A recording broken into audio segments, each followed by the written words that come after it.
God morgen. Vi får legge fire i morgen. Vi har synja nummer 345. Et stort være gods.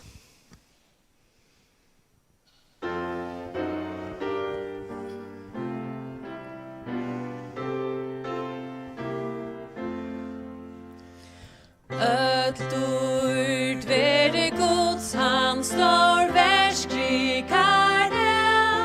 Han elskar Jeheimen, og sånn sønn han gav.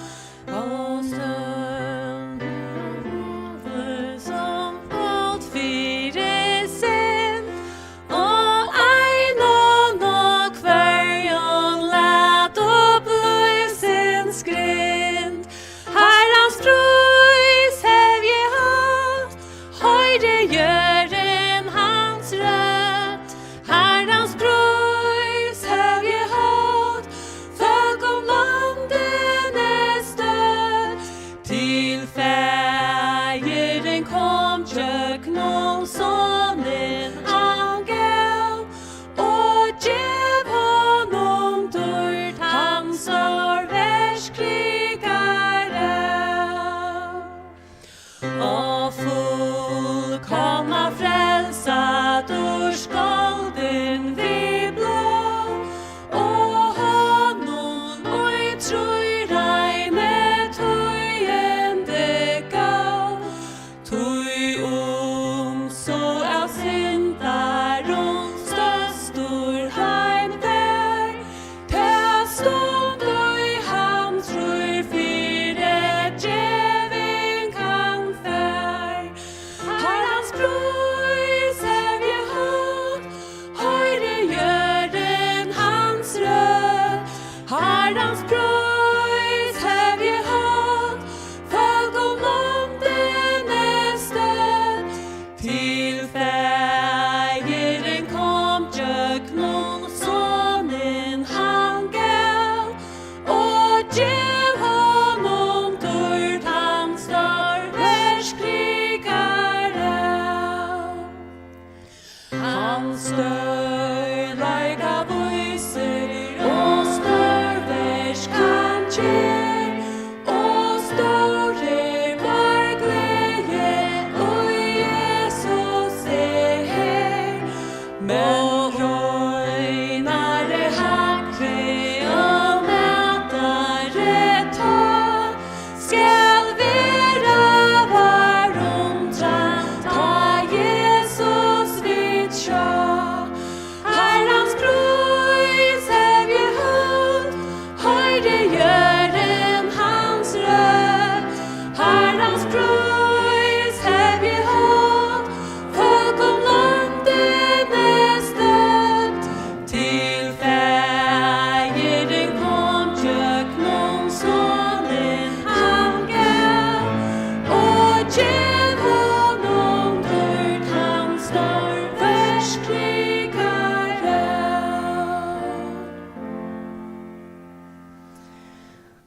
En affær gav av morgen et sommel,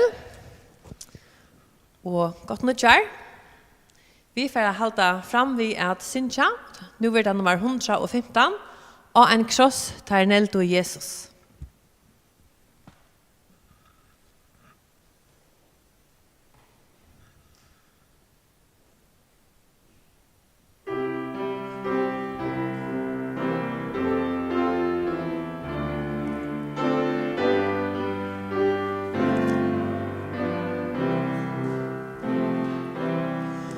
Ein trost tar neldo Jesus,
Vi halsa her i navnet Jesus her, han som sier, veveren, sannløgn og løyve. Innstjo bøn okkar at du skal kjenne han, og oppleve han i løyve tøynon, bæg i det og det andre som kommer. Minst til at Jesus kjenner veien, han kjenner gøtene at du skal genge av hette året, han vil gynne gøtene året, og han kjenner henne. Det er dere blir sammen. Gå og god og feir, du som opphav skapte himmel og gjør, vi naturloven, solarskipanen, og gjørna til mennesker boløgast da. Vi takkar til her at du ikke slepte dere på fjall, ta synden gjør det innras i mann 18, men at du vurste karlaga trun til okkara via at du gav sånn til Jesus Kristus, for at hvert han som tror av han ikke skal fortapast, men hava evigt liv. Vi ber om tunna sikning, for løtna og Jesu navn. Amen.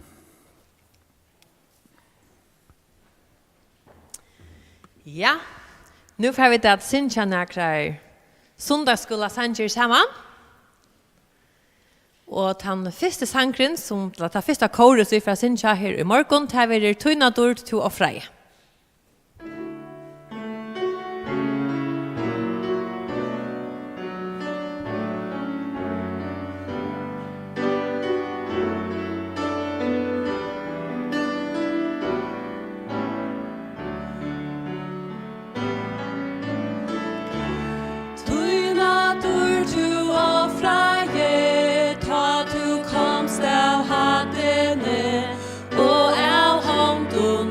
Du skapte vars du sær du lands lumen opp du stå og mer ansaie tut blå nu du høgt slitt opp og veror du tar lov god og herre møy hjärsta mot du vans det tøyn ja tøyn og med vi levera tu mar løv i krossen steja vann sette meg og franse fri fan av hjärsta innskje størst tut navn gjerra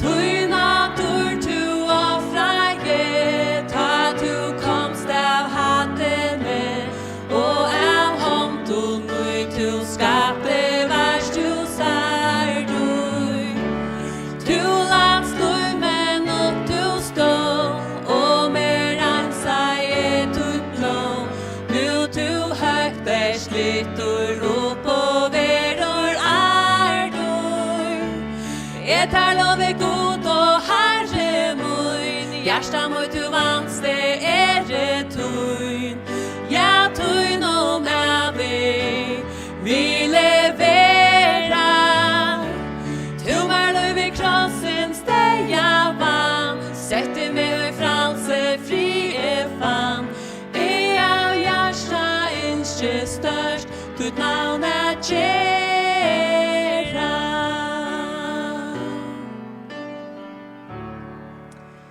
Og da neste kåre vi fra synsja, til vi best gøska og nøye skal fylkja med.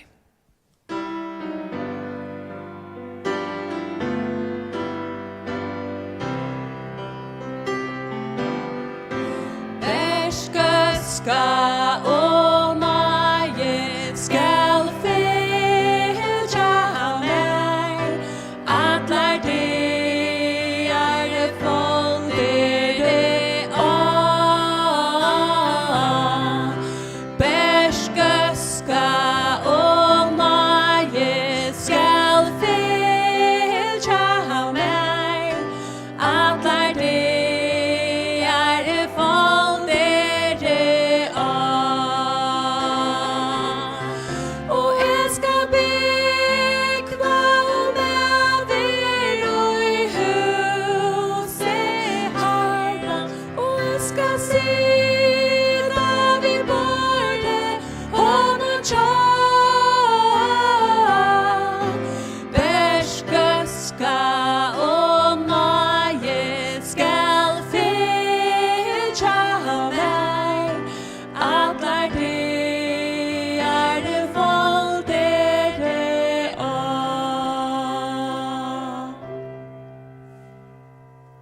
Jeg sakner ordentlig hava ødelse bøttene nere, jeg synes jeg sammen vi. Men tatt ikke færveri øvelse, så dette ordentlig deiligt. Jeg har alltid at vi får be til å reise til å opp her hjemme. Og så får vi at synes jeg vil være som et tre. Så reis til å opp og gjør teknene til. Og synes jeg ordentlig vel vi.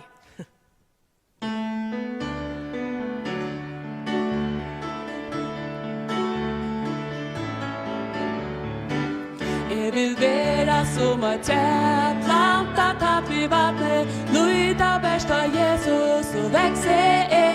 Jeg vil være som et tre, plantet tatt vi vattnet, lyda best av Jesus navn.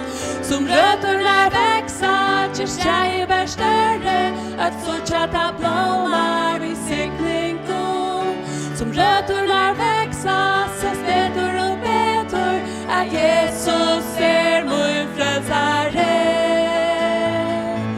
Jeg vil være som et tre, plantet tatt vi vattnet, lyda best av Jesus og vekse jeg. Jeg vil være som et tre, plantet tatt vi vattnet, lyda best av Jesus navn. Og vi vil standande, til nå for at jeg synes jeg vil være en vite. Synes jeg vel vi og gjør tegn til.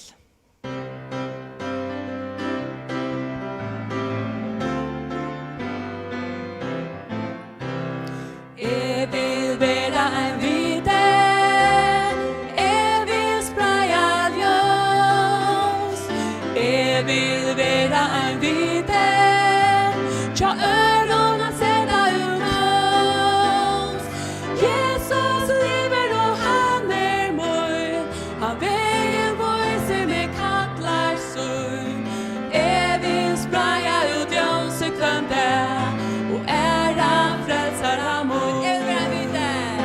Jeg vil være en vite, jeg vil spraye ljus. Jeg vil være en vite, tja ørona seta ut kaos. Jesus lever og han min, han veien vise meg kattlar sun. Jeg vil spraye ut ljuset kvann der, og æra frelsare mun. Frelsare mun, det som du bad, vil ter tjena og æra te, som du bad, velja vi te, saman dur der gjera tut navn.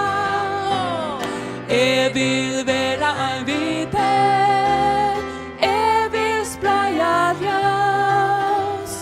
Jeg vil være en vite, tja ørona seta ut kaos. Jesus lever og han min, han veien vise meg kattlar sun. Jeg vil spraye ut ljuset kvann der, og æra frelsare mun. Ja, og så var det å ta en som ødelstoa. Eisen til allersmeste. Jesus best vinner vattnene. Og vi synes han tverfer.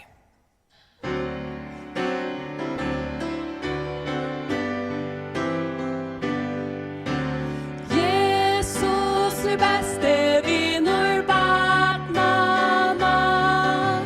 Jesus beste vinner vattnene. Alt og han kjømer, aldri fer han fra meg.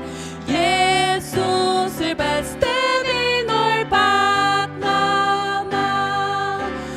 Jesus beste vinner vattnene. Jesus beste vinner vattnene. Alt og han kjømer, aldri fer han fra meg. Jesus beste vinner vattnene. Og så får det synes han røpte fullkjørst.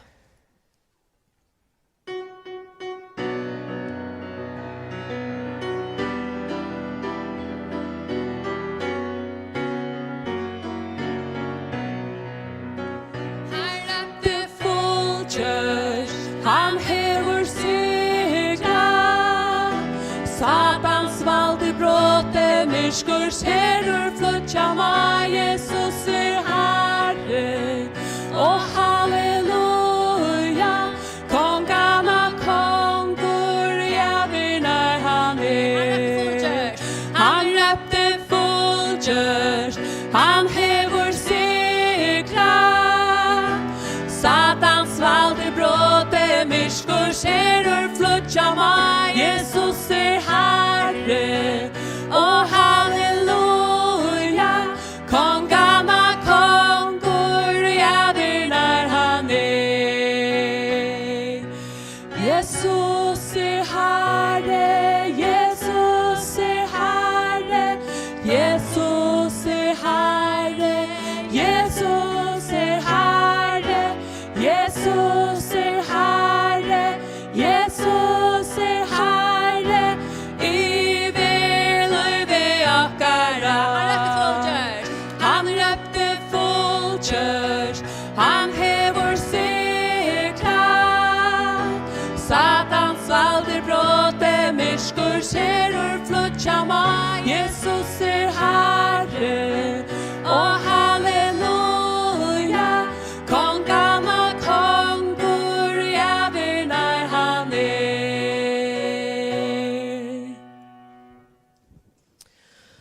Så vi kommet til en løte som pleier å være ordentlig særlig og sundagsskolen, og som nekstbøten pleier å glede seg til nemlig at de har haft føringer da, så pleier de å slippe opp her, så vi alle kunne søtte deg, og så pleier de å si hvordan jeg de blivet, og så pleier de å få slippe å velge seg akkurat ord som er kurvene som vi har her, men så la jeg svært at vi ikke være i det, men vi gleder oss til det at for å bli til, og alt tid som jeg har haft føringer da, det skulle ikke være snutt for en gave, det skulle det nok få, tar vi at for at det var vanlig en sundagsskola.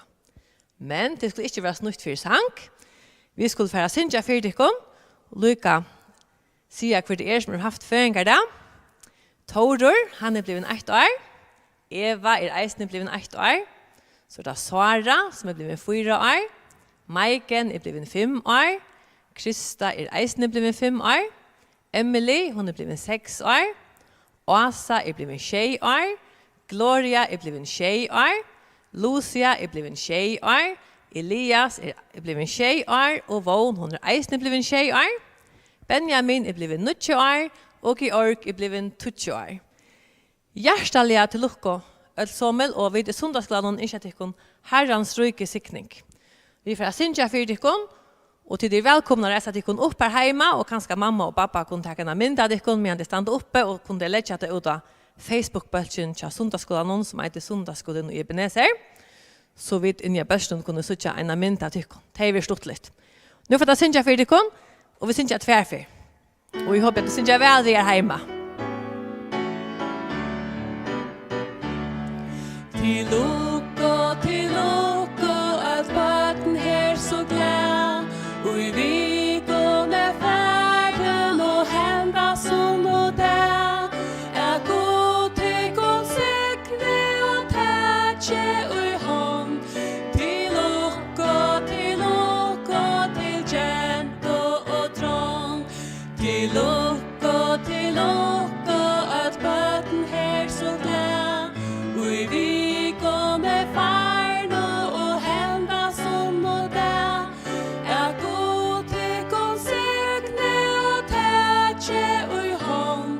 Til lukko, til kjent og trång. En affær hjertelig til lukke. Arjen Sigrid kommer at si dere en søve, så får vi da synge Jesus kom inn.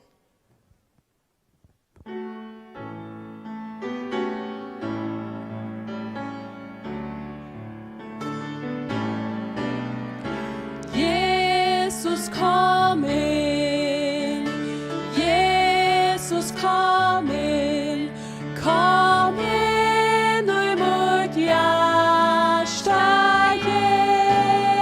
Jesus kom inn og i det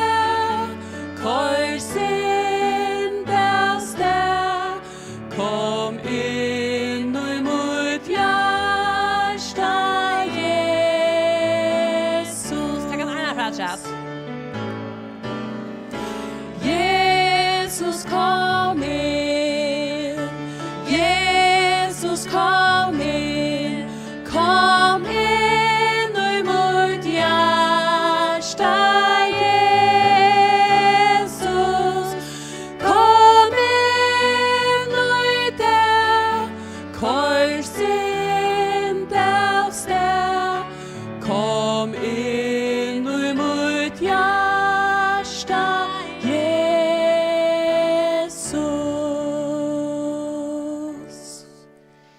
Gjør så vel, Sigrid. Hej, alltid fitt och böd som fyllt vi i det. Ordentligt dejligt att de kunde vara vi och nätet någon. Det de nog inte kunde vara här ordentligt. Det är inte stottligare. Men det är ordentligt dejligt att de tömde jag säga att de kom här hemma att lusta eisene. Och tack för det. Det är inte så länge sedan att vi delade jul. Och jag gillar att ordentligt jag var till kom. Kanske öll. Vita kvui vi talade jul. Det gör vi för att minnas att Jesus blev född där. Och hur gör vi det? 2000 år att en mäver levde så minnas vi att han blev född där akkurat om det här tøyene. Jag födde faktiskt 11 april. Visste du det? Nej, ja. Det var att vita bara min familj, mina vänner och så att vita 11 april. Det är inte så som att heimeren, flera miljoner också. Det är 11 april, säkert fiddler. Nej, ja. Så det är inte ordentligt. Vad var det så som var så särskilt vi att Jesus blev född tak för hur var han? Det hører vi om i denne boken her. Vet du hva det heter for en? Ja. Det heter Bibelen. Og i Bibelen her hører vi om hvor det var så viktigt. Faktisk helt i början av disse bokene her hører vi langt av Sujetrui hører vi om at ein får å bli født. Ein frelser får å komme inn i den heim. Helt av början vi hører om at Gud skapte heimen, Gud skapte menneskene, og menneskene synta om mot gode, god fylte så vidt de elsker deg, og så synta de mot gode, og de ble skilt bort fra god. Men langt beina vi beint da det var hent, så hører vi om at god atle ikke at det skulle bli vi over så leis. At menneskene var skilt bort fra til han elsker menneskene, og han ville sende en frelsere.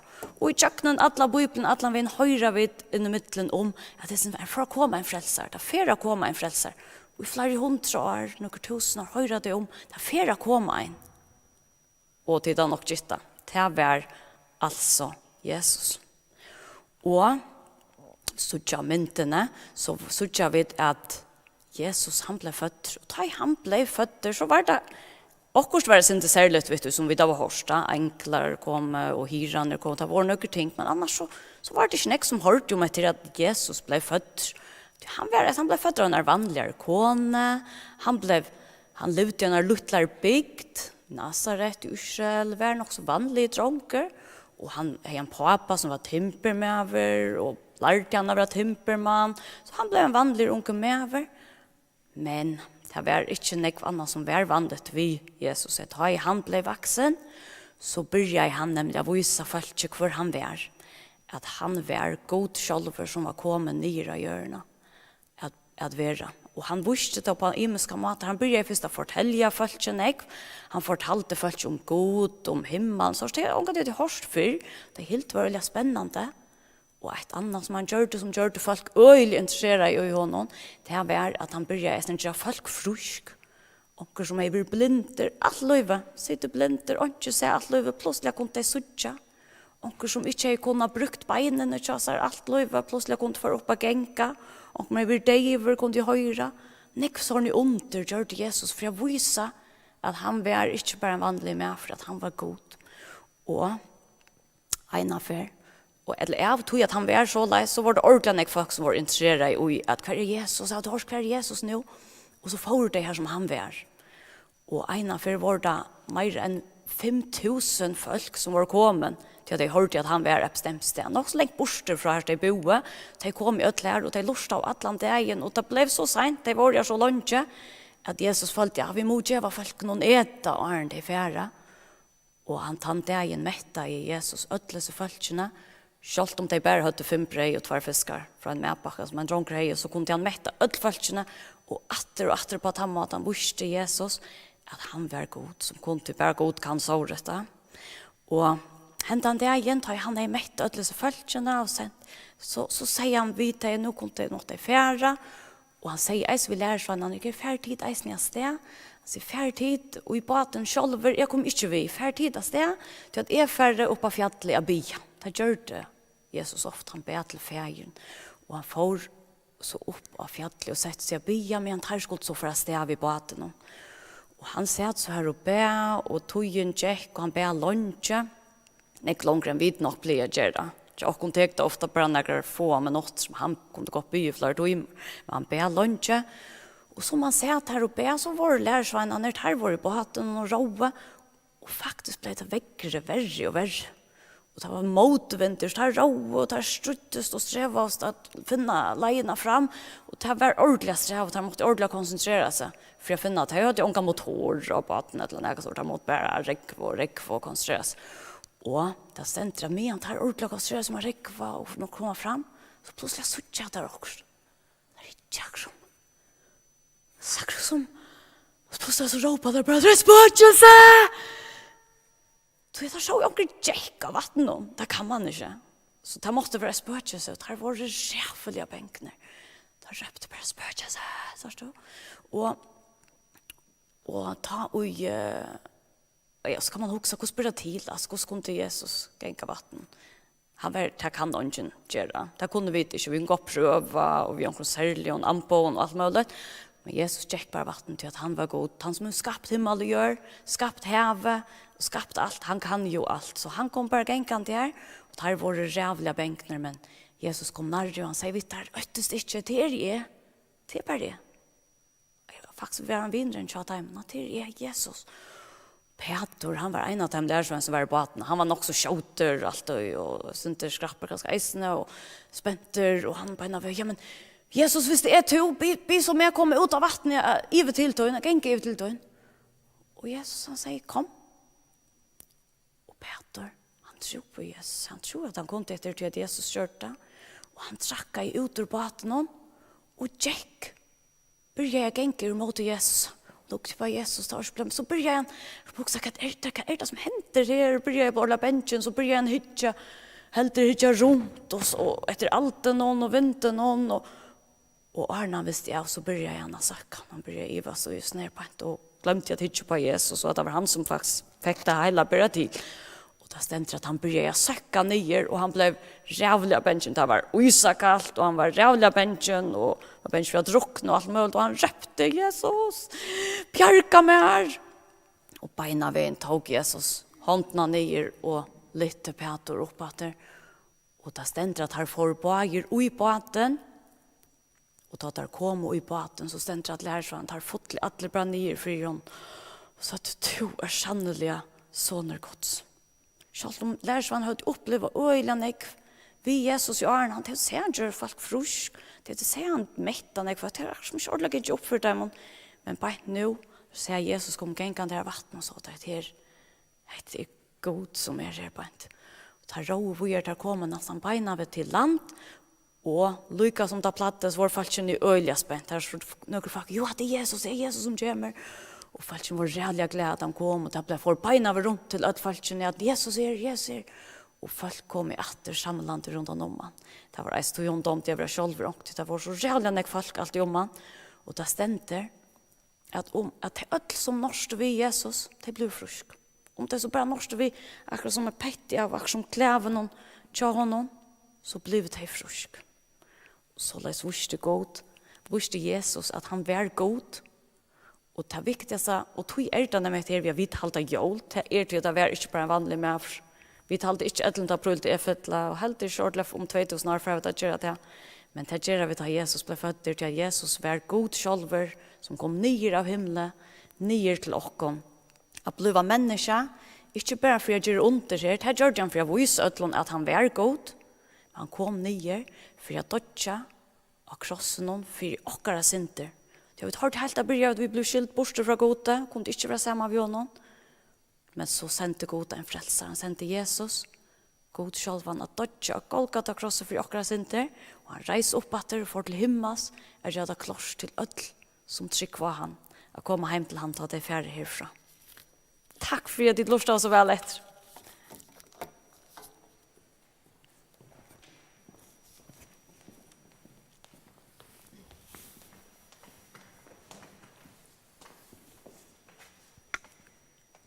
Takk for det, Sigrid.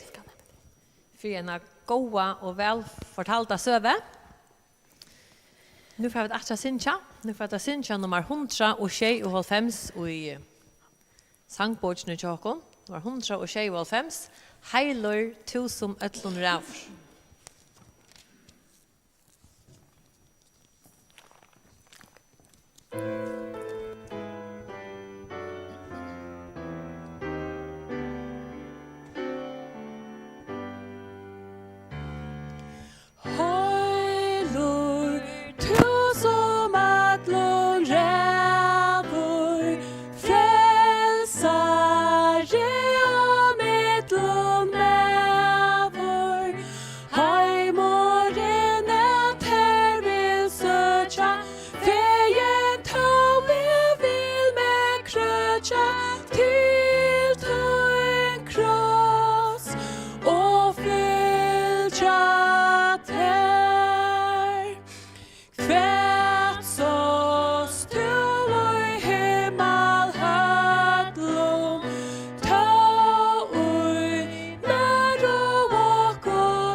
Så för att Sinja Kore och bröjteliger Karlaige Herrans och att när det kommer Elsa att det var en bådskap till okkara.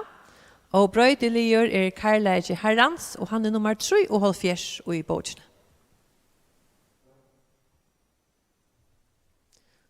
Vi halde jag vid Sinja tvärfri.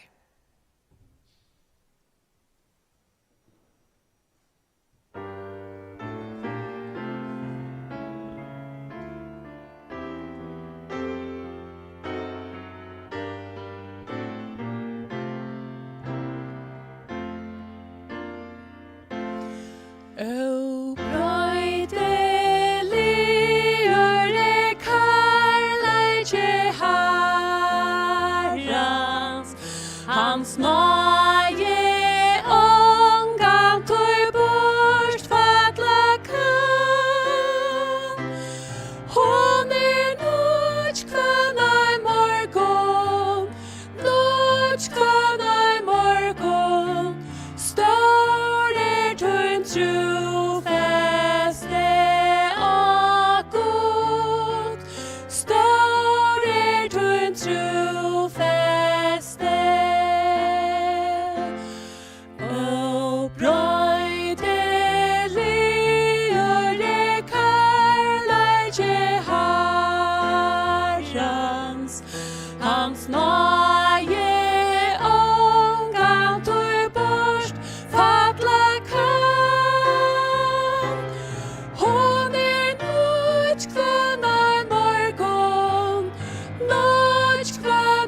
så väl, Elsa.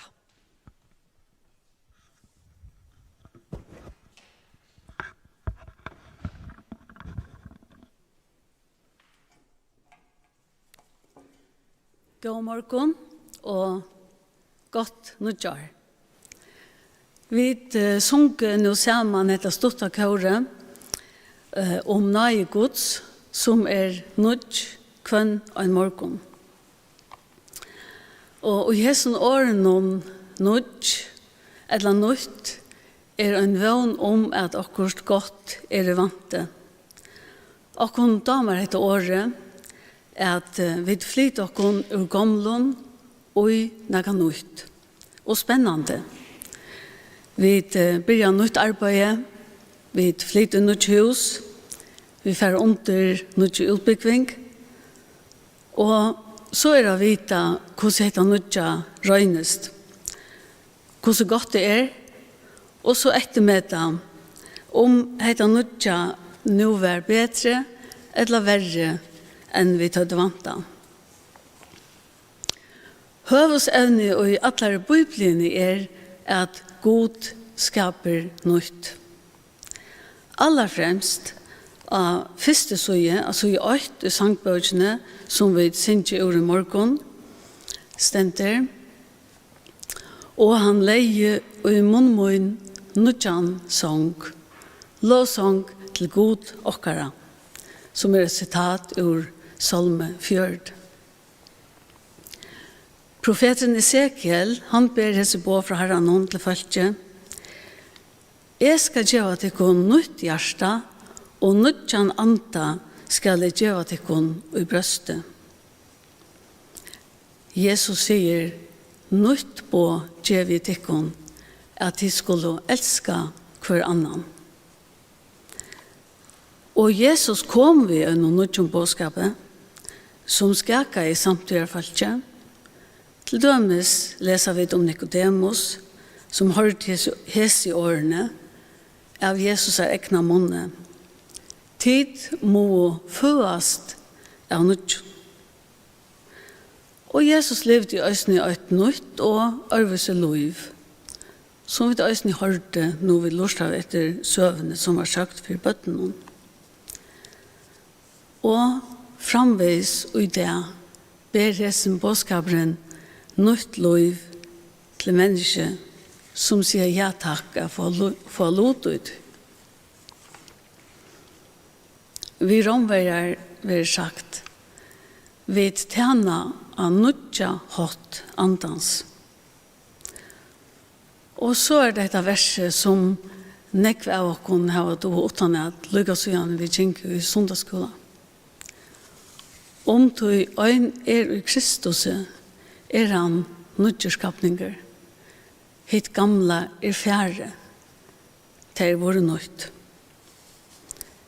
Utroligt og usigelig gledelig at vi har tryggva av Kristus det to og nødjerskapninger. Naga nødt og evigt skapt og jokken vi anta Guds. Vi i evige bjerga og kommet inn i et nytt samfunn. Vi god fjæren utjøknen Jesus Kristus, som gjør det en nødjan sattmala vi blåsøynen. Og selv sier Jesus, «Ånden kan røyva neka ur hånd fjærsmunds». Men da vi nå kommet inn i et nødja samfunn, så det også støvut at vi enda nødja. Lett å kunne lese trutjar åringar om det i Nødja Testament. Og i Rombraun stender være omskapt vi enda nødjan sinnes tikkara. Og langer ute vil skrive til samkomne i Korint. Vi missa tog ikke møte, tog så utvartes mennesker okkar gang til grunn der, så enda nødjas tog innvartes mennesker okkara derfra deg. Og oppater 17 i Efsos braunen brukar apostelen orangena, at tid endurnudjast og i anda sinnes tykkara. Hese tru dømene sia, og nekv ånderdømer i røysene, stegga ikkje opp, ver og i støvun samfella vi Herran, og let han sleppa fram et i løyvenon, at skapa, at endurskapa og endurnudja. Det en frasøkn som hever i skriftene «Løyv for løyv». Og hon lyser et evne som jeg har tås om, og lyser hvordan karløyge og nøye kunne brøyta et mannaløyv og skapa nytt løyv. Hon finnes det gjennom søvesavne som Patricia St. John skriver, at hon vil savne noen søver til hon som skriver i Stjøtneljóse og bøttene i fjallabygdene og nekvar ærer bøttene og ungdomsbøker. Og etter en etter gammel frasøkn som er båren av mannamånene, og hendingene er fram i Spania. Og jeg har gjort en ståttan sammandrått. Søvan snur seg om tværbrøver, tvøyborar, som lyder så nekv at ungen kjenner der et, utan kanskje bare foreldrene, som deg. Tar bare byggva saman i heimenon, men tar liva fullkomlige imisk liv. Annar, Louis, kom inn av et skøft spår i livnon, og kom så ofte i overføre. Medan Tjahinon, Sebastian, her tjekk alt på stas. Utan til at han levde i ampa av Bajanen.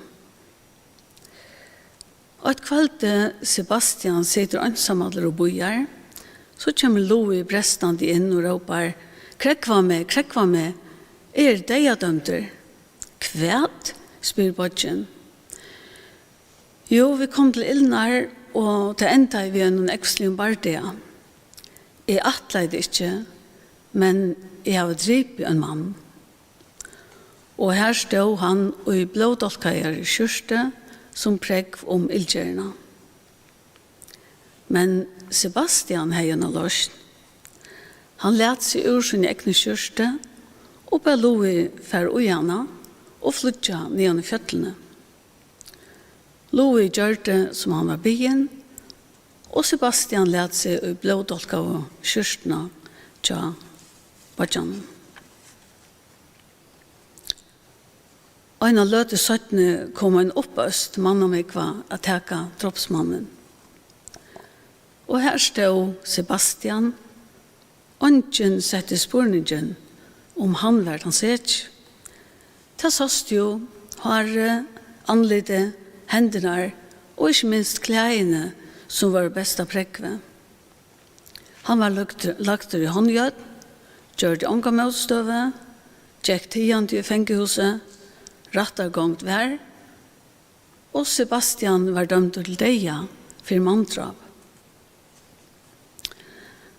Ta i alt var ivesteg var ta 8 som undra i bygdafelt. Fengen var no merkelig av tiende. Han kvarst gjør det eller sier noe for å dverja seg. Han var heller ikke bensjen.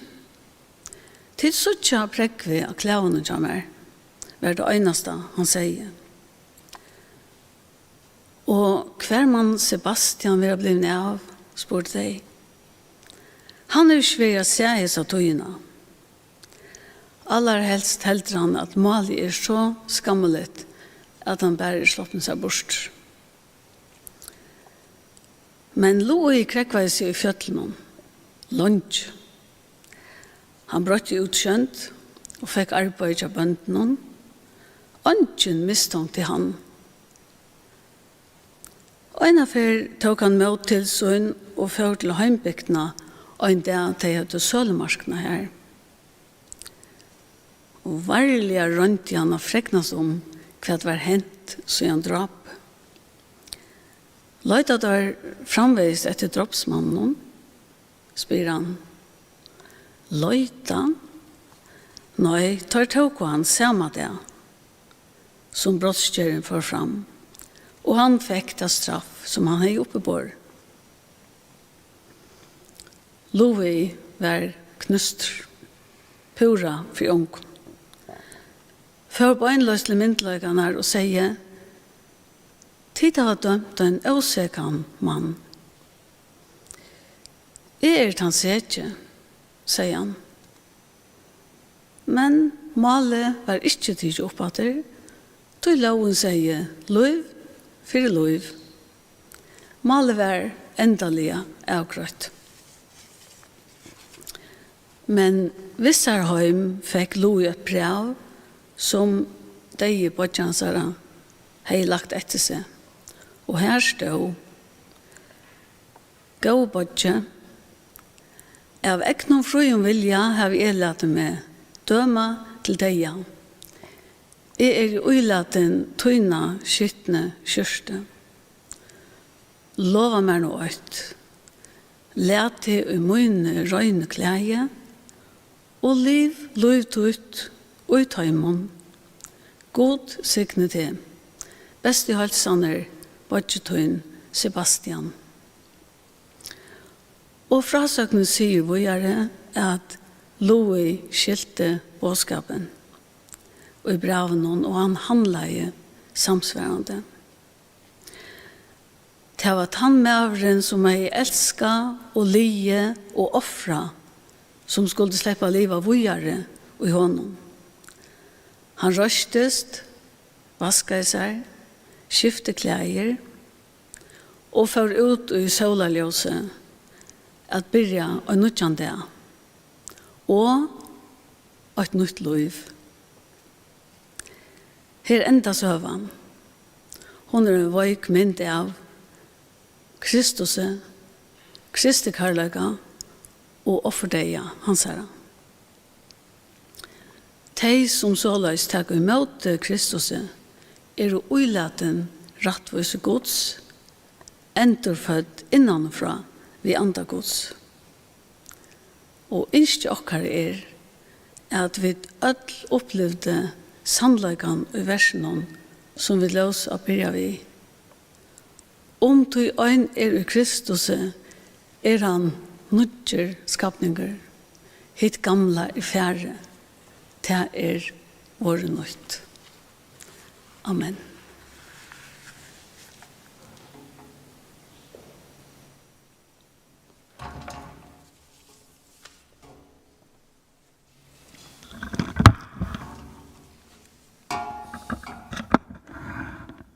Takk for det, Takk for bådskapen. Vi skulle ha en stort løsning, og her enda vi en bøn. Bønnerlødan for 2021, januar 2021 kommen, og av til at vi blir vanlig at bøyden ut til samkomne. Det ikke nevnt. Det ikke nek som kom her i løtene. Og tog hun å få utgjøre hans og mete av fløten, og i lampa gjør 8. Så får jeg endelig ut her, og får jeg dekne bønnerløte, og til at vi til tikkere huske, og kanskje til flere, oppe til flere.